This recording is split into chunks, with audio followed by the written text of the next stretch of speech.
कोई 21 का था तो 22 का हो गया, कोई 25 का था तो 26 का हो गया, कोई 29 का था तो 30 का हो गया, कोई 50 का था तो 51 का हो गया। सबकी उम्र बड़ी है। एक बार पार्वती जी ने शिव जी से पूछ लिया था कि तुम्हारी उम्र कितनी है,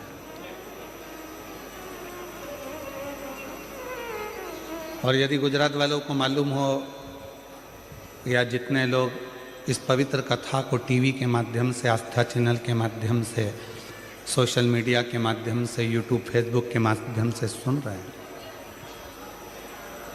उनको भी अगर मालूम हो कि शिव जी की उम्र कितनी है,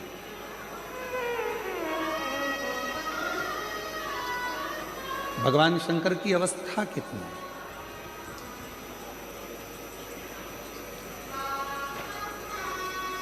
किसी को नहीं मालूम।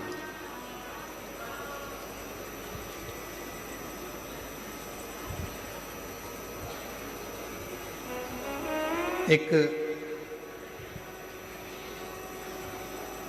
कोई अन्य व्यक्ति से पूछा जाए कि ये धर्म कब का है, या वो धर्म कब का है, या क्रिश्चियन धर्म कब का है, मुस्लिम धर्म कब का है, ये धर्म कब का है, वो धर्म कब का है, तो बताया जा सकता है कि ये धर्म इनका, और इसको धर्म नहीं, पंथ इनका ऐसे चालू है। पर कोई तुमसे पूछे कि हमारा सनातन धर्म कब का है, तो उसका कोई अंदाजा नहीं लगाया जा सकता। जब से पृथ्वी, अग्नि, आकाश, वायु, जल है, तब से ये सनातन धर्म निश्चित आनंद के साथ है। इसका कोई अंदाजा नहीं लगा सकते, इसको बोल भी नहीं सकते कि तुम्हारी उम्र कितनी है, सनातन धर्म की उम्र कितनी हो गई, कितने साल का हो गया, हमारा हिंदू धर्म, हमारा सनातन धर्म कितने वर्ष का हो गया, ये कोई नहीं बता सकता।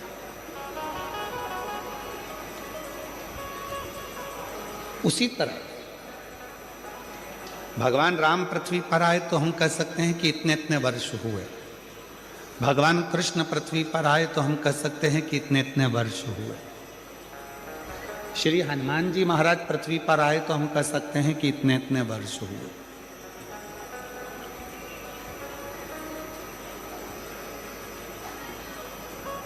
परशुराम भगवान पृथ्वी पर आए तो हम कह सकते हैं कि इतने इतने वर्ष हुए।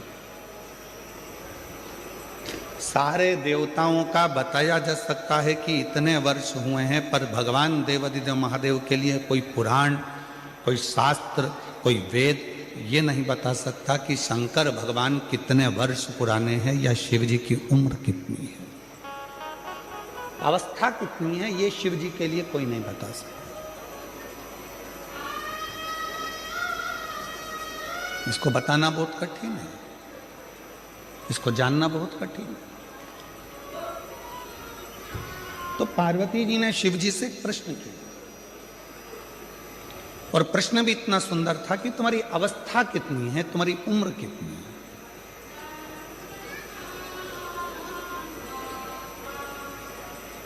और यही प्रश्न एक बार और आया था कि एक संत भ्रमण करते करते एक शिष्य के घर पर पहुंच गए, और शिष्य के घर पर गए तो उनकी माताजी ने उनको प्रणाम करा, पुरुष ने उनको प्रणाम करा, बेटे ने प्रणाम करा, बहू ने प्रणाम करा, पोता पोती ने प्रणाम करा, सब ने प्रणाम किया। और संत ने भी पूछा,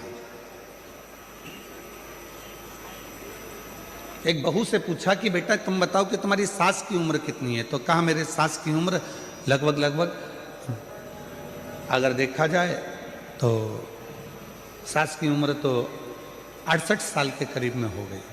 अच्छा, तुम्हारे ससुर की उम्र कितनी है, तो कहा ससुर की उम्र लगभग 45 साल के करीब में हो गई। सास कितने की है, जम के बोलो, 68 की। ससुर कितने का है, 45 का। फिर पूछा बेटा ये बताओ कि तुम्हारी उम्र कितनी है, कहा गुरुजी मैं 38 साल की हूं। अच्छा, पति की उम्र कितनी है, कहा गुरुजी बस कल ही पैदा हुए हैं, कल पैदा। गुस्सा आ गया सास को, मेरी बहू कितना झूठ बोलती है, खुद की उम्र सही बताई, बाकी की सबकी उम्र झूठ बताई। मेरा पति अगर 45 साल का होगा और मेरी उम्र 68 साल की होगी तो क्या शादी हुई होती? और पति अगर कल पैदा हुआ है तो इसकी शादी किसके साथ हुई? ये पक्की झूठ बोल रही है।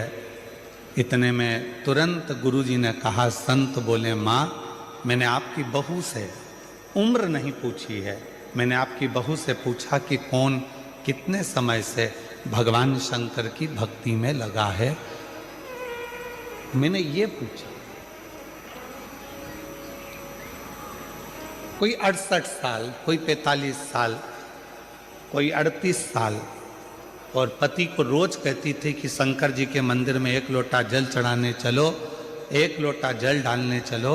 वो कल से जाना चालू करा है तो पति की उम्र भी बस कल से ही प्रारंभ हुई है। जिसने अपनी जिंदगी में जो अच्छा काम किया और जिस दिन से प्रारंभ किया, समझ लेना कि तुम्हारी असली उम्र उस दिन से प्रारंभ हो गई।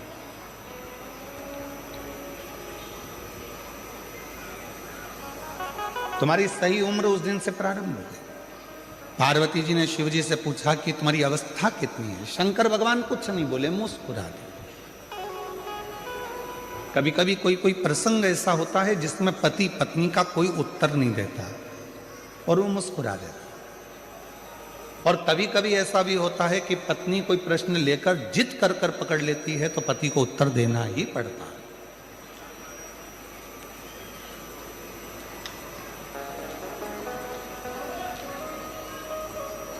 कभी कभी ऐसा भी होता। तो पार्वती जी ने हाथ जोड़कर कहा कि तुम्हारी अवस्था कितनी है, तुम्हारी उम्र कितनी है? शिव जी कुछ नहीं करते, मुस्कुरा देते हैं, हंस देते हैं, पर शंकर भगवान कोई उत्तर नहीं देते। फिर पार्वती जी ने वापस पूछा, फिर पुनः पूछा, तुम्हारी उम्र कितनी है? कितनी उम्र? उत्तर नहीं। पार्वती जी बार बार शंकर भगवान से पूछ रही हैं, तुम्हारी उम्र कितनी है, तुम्हारी अवस्था कितनी है, तुम्हारी उम्र कितनी है, तुम्हारी अवस्था कितनी है। तब देवाधिदेव महादेव ने आखिरी में पार्वती जी से कहा, पार्वती मेरी उम्र जानकर, अवस्था जानकर तुझे करना क्या? क्या करना तुझे अवस्था जानकर, उम्र जानकर? शिव जी बोले, सुन पार्वती, मनुष्य की अवस्था कितनी भी हो, उम्र कितनी भी हो, पर हृदय हमेशा उसका जवान होना चाहिए, मन उसका युवान होना चाहिए। क्योंकि 80 साल की उम्र में भी अगर वो काम कर रहा है, 70 साल की उम्र में भी काम कर रहा है, और उसका मन अगर जवान है, उसका हृदय अगर युवान अवस्था का है, तो फिर वो धोखा नहीं खा सकता, अपने कर्म को पूरी लगनता से करता जाता, पूरी लगन।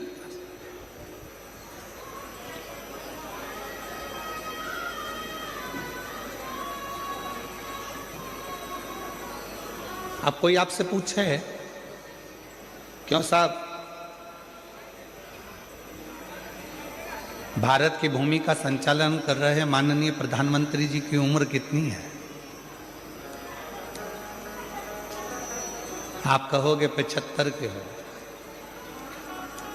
पर आज का नवयुवक लड़का जितनी बजे अपना कमरा नहीं छोड़ पाता, उससे पहले माननीय प्रधानमंत्री जी नरेंद्र भाई मोदी जी अपना भवन छोड़कर जनमानस के बीच में पहुंच जाते हैं। इसको कहते हैं अवस्था नहीं देखना, भीतर की युवानता देखना।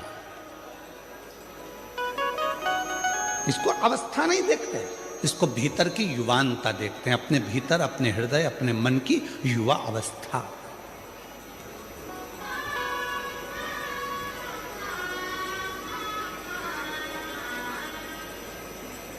बुढ़ापा नहीं देखा, कोई ऐसे भी होते हैं कि 60-65 में आप लोगों में भी कई माताएं ऐसी बैठी होंगी, कई भाई ऐसे बैठे होंगे जो 25 बार घर में कह देते होंगे अब तो अवस्था हो गई रे, अब कमर से बनता नहीं है, अब तो ये पाँव बहुत दुखे, हमारा घोड़ा बहुत बहुत दुखता है, अब ये पाँव अब मुझसे चलते बनता नहीं। अब तुम 60 की, 65 की, 55 के, 50 के, कई बहुएं तो 40 साल की, 35 साल की, तो भी उनकी कहीं कमर दुख है, कहीं सिर दुख है, कहीं कोहनी दुख है, कहीं हाथ दुख है, कहीं नेत्र दुख है, दिन भर उनका कुछ ना कुछ दुखता रहता है। तो जरा विचार करिएगा महाराज, भीतर से वो अवस्था से बूढ़ी नहीं हो रही हैं, वो भीतर से बूढ़ी होती चली जा रही हैं। और शिव महापुराण की कथा कहती है, शंकर की कथा कहती है, शंकर भगवान कितने साल के हो गए, अवस्था कितनी हो गई, किसी को नहीं मालूम, परंतु शंकर भगवान के हृदय की तरुणाई, शिव जी के हृदय की युवान अवस्था कभी खत्म नहीं होती। वो लगनता से अपने कर्म के प्रति जागरूक बने रहते हैं।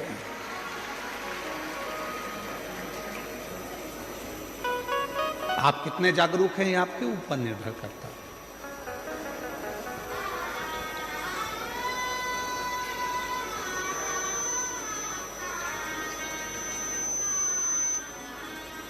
कोई 40 साल में ही पूरा बूढ़ा मान लेता है अपने आप को, कोई 50 साल में ही अपने आप को पूरा बूढ़ा मान लेता है, कोई 60 साल में अपने आप को बुजुर्ग मान लेता है, कोई 70 साल में आकर बुजुर्ग मान लेता है, और कोई ऐसा भी है जो 80, 85, 90 में भी पहुंचने के बाद अपने आप को बूढ़ा नहीं मानता, अपने काम की लगनता में लगा रहता है और अपने हृदय को युवान अवस्था में रखता है। अपने भीतर की युवान अवस्था वो खत्म ही नहीं होने देता।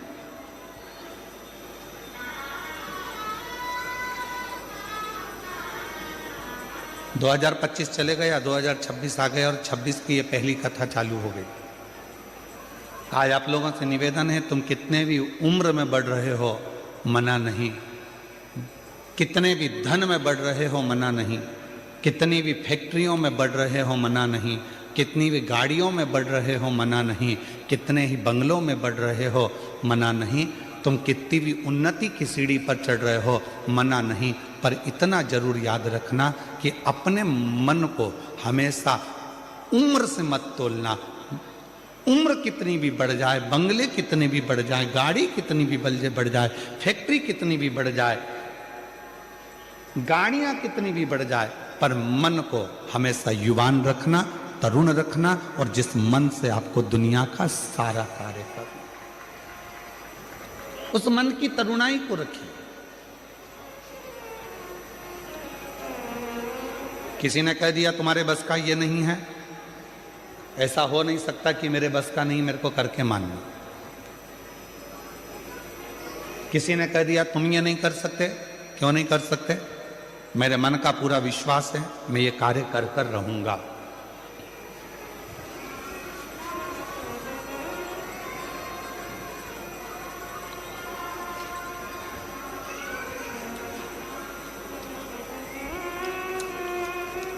मिश्रा जी,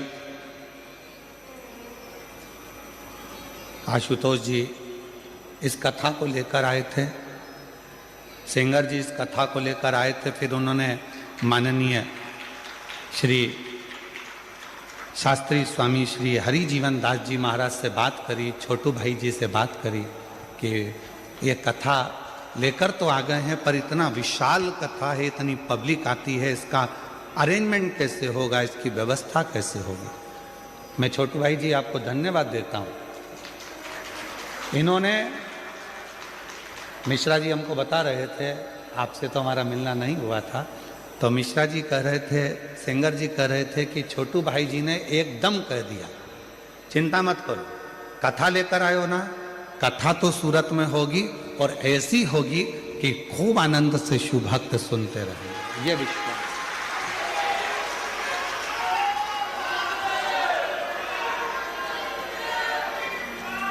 मैं बहुत बहुत साधुवाद देता हूँ छोटू भाई जी आपको, साथ में मिश्रा जी, सेंगर जी आपको, और उससे ज़्यादा साधुवाद देता हूँ लड्डू गोपाल गौशाला के माननीय हरिजीवन दास जी महाराज जी को, जिन्होंने इस कथा को बड़ी सरलता और सहजता के साथ में संजोया, बहुत सरल।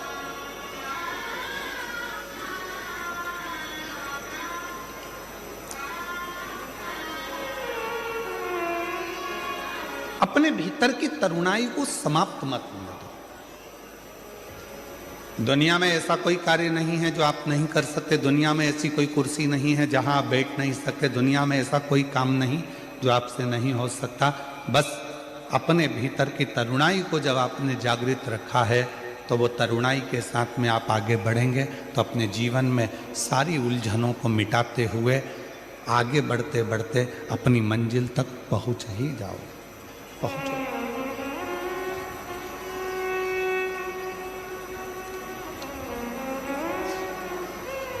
और मैंने तेरे ही भरोसे।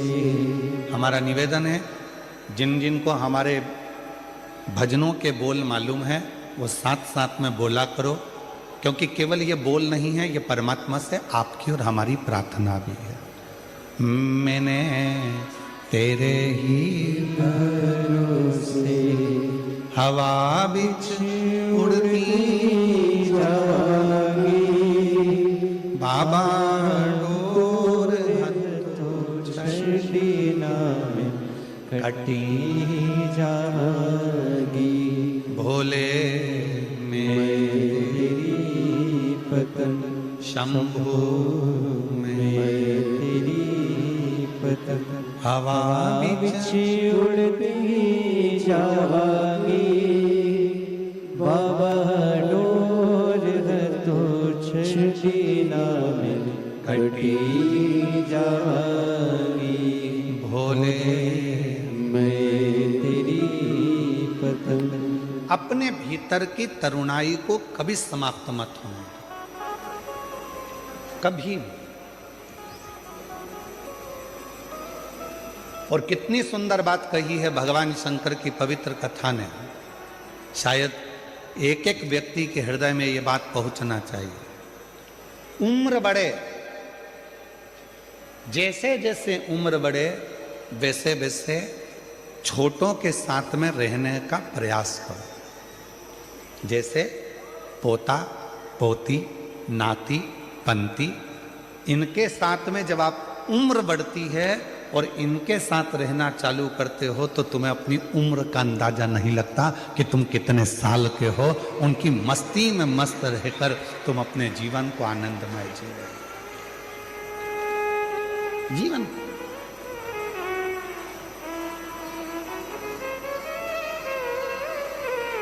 भगवान शिव जी से पूछा, भगवान देवादिदेव महादेव 33 कोटि देवता में केवल एक देवादिदेव महादेव ऐसे हैं जिनकी बहुएं भी आईं, जिनके नाती पंती भी हुए। देवादिदेव महादेव ऐसे हैं, 33 कोटि देवता में केवल एक शंकर भगवान ऐसे हैं। किसी देवता ने अपनी लड़की का कन्यादान नहीं करा, पर 33 कोटि देवता में केवल देवादिदेव महादेव ऐसे हैं जिन्होंने अपनी बेटी का कन्यादान भी करा, अशोक सुंदरी।